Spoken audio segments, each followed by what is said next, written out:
Welcome to Abstract Audio, the podcast presenting life as an abstract art form. The show that encourages you to perceive beyond the tangible, to extract the infinite from the finite, to see with the mind what you cannot physically see with the eyes. Oh, it's an emancipation. It's an exploration into areas usually overlooked. Explore with me on today's episode.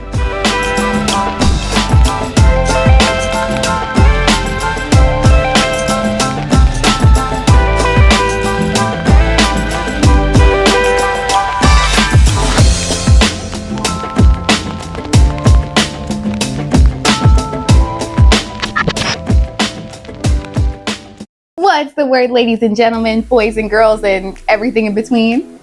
Would hate to offend anyone by exclusion there. But whatever the hell you are, welcome back to our little abstract realm of conversation. I'm your favorite internet acquaintance and mentally unstable host, Amber Janae. Now, as I'm sure you can imagine, this right here, this is my podcast, Abstract Audio. But really, from the conception to the conversations here, I do it all for you guys. And the more I do this, the more I'm discovering just how much we all have in common. I mean, the same hopes, the same dreams, the same fears. And as we spoke to last episode, a lot of us have a fear of aging that's less about age itself and more so fueled by societal standards. So that just got me in the headspace of really exploring the intersection between fear and what aging eventually leads to. So today, let's have a little chat about something that's known to send shivers down our spines, yet is simultaneously one of the most natural parts of this thing we call life. You guessed it, death. The grand finale, the ultimate curtain call, the dirt nap, the big sleep. Why do we take it so seriously? And is it really as daunting as we make it out to be? Either way, we gonna talk about it. This week's topic? Death and daydreams. So we just came off an episode of Battling Age, right? So first, let's tackle the idea of acceptance. Many of us spend our lives fearing death, avoiding it like the plague, pun intended. But let's face it, it's coming for us all. It's the end of all our stories, the circle of life. So why not just make peace with it? Hey, some people, myself included, might even say it's harder and scarier to live than to die. I mean, living means facing literally each and every day with its challenges, decisions, responsibilities. Dying, on the other hand, is just a transition, a graceful exit from the stage. And to be honest, I personally have no interest in living past like 65, if that. I mean, I don't know if that's a generational thing, but I'm well into my 20s now, and I'll tell you what, I've seen about enough. What do you guys think? Let me know in the comments. Now, coming face to face with death is obviously inevitable, but really facing it beforehand is surprisingly rare in our society. I mean, we deal with grief throughout our time here, sure, but that's only when it happens to other people. And not many of us really have a real relationship with it, you know? Isn't it funny though, how the stages of grief, obviously put to good use when someone dies, are pretty much exactly the same when it comes to life and living? Like, really, think about it. Acceptance, for instance, typically comes last in this case, but denial, anger, bargaining, depression, these aren't just steps we take when dealing with death, guys. They're also the roadmap for navigating life when it throws us curveballs. When life isn't all we expect it to be, when dreams shatter, relationships end, or careers falter, when life be lifing, or even when it's not. We all go through these same exact stages. Look, it's like this. First, we deny the reality of our circumstances, get angry at the unfairness of it all, try to bargain, scheme, or finesse our way out of the situation, and most times sink into a deep sadness or depression. Oh yeah, it's true. I just hate that no one prepares us for that truth growing up, you know? The reality that life isn't all sunshine and rainbows, and that 60 to 70% of it is just flat out awful. But eventually, we come to accept our new reality and find a way to move forward. Thus is life. Thus is life. Point is, the process of grieving and the process of living is literally one and the same. Isn't that wild? I guess it makes sense then why living is so hard.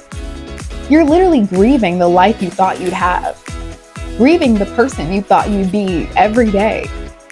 But that's just one piece of the puzzle, right? Because you still gotta decide how you're gonna live on top of that. The question to me is then, why do so many people feel so uncomfortable or avoid talking about it altogether? It's kind of a socialized silence, right? And those are rarely good. I read this book actually a while back called The Believer.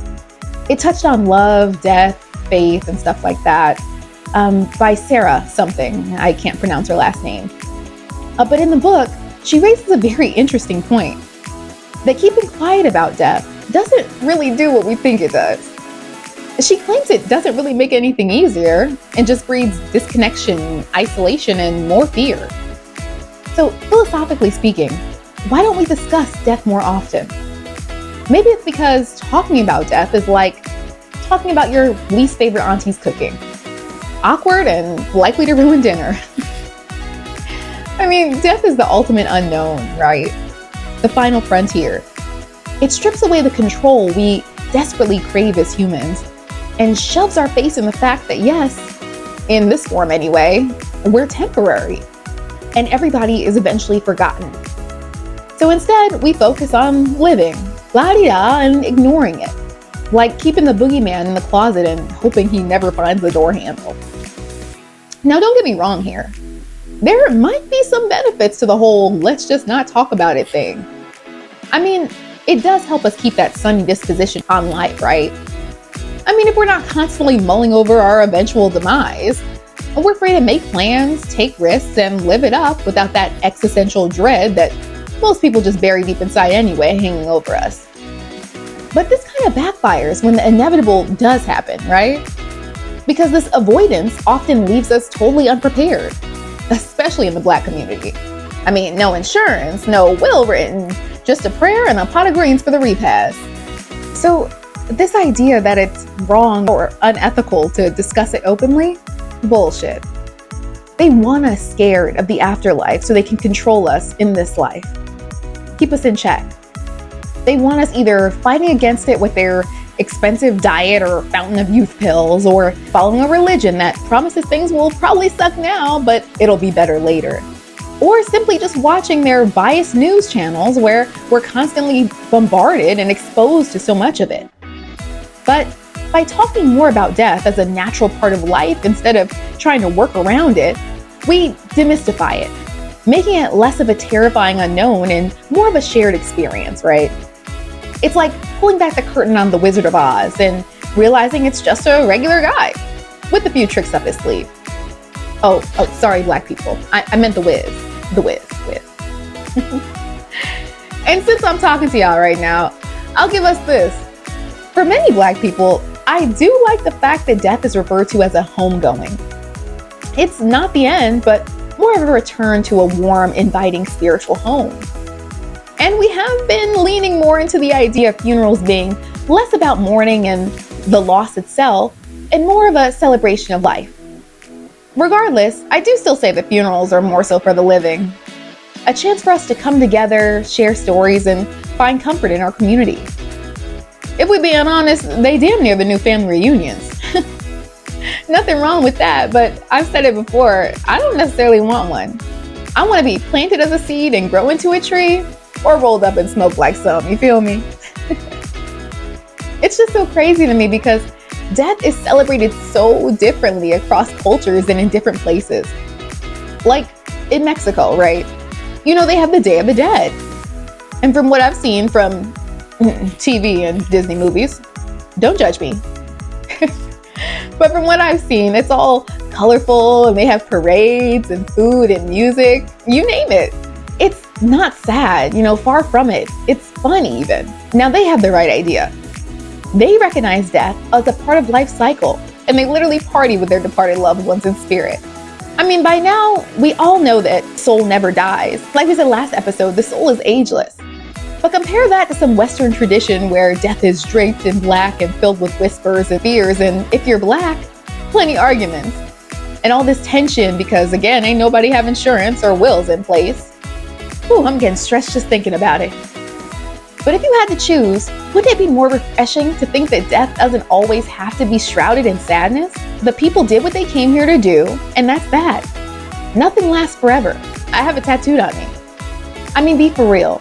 Most of our life is sad. If nothing, we should be celebrating these people's transition as a sweet release, promoting it even. You know, there's actually these sanctioned pods in Switzerland where people can go to die peacefully. Oh yeah, I'm completely for euthanasia. Once again, judge your mama, not me. But since we're on the topic, let's talk about suicide for a second. Yeah, we're going there. Yeah, I know, it's a heavy topic. But that's what I'm saying. It really shouldn't be.